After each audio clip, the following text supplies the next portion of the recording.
Malakas, malakas.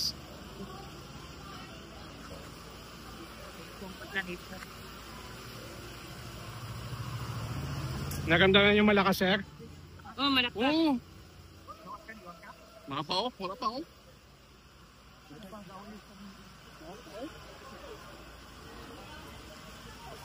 So kasalukuyang nararamdaman ng isang aftershock dito sa Davao City.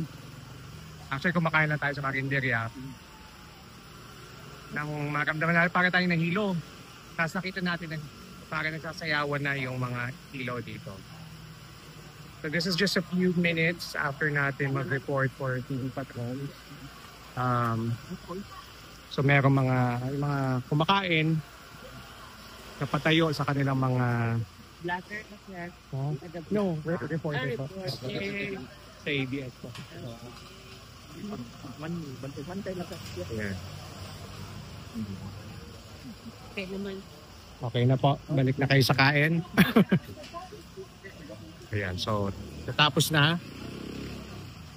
Pero kung makikita mo, sumasayaw pa rin yung ilaw. So yung sinasabi ng PHIVOLCS na dapat talaga mag-ingat dahil nga nananatili pa rin posible na makaramdam ng mga aftershock.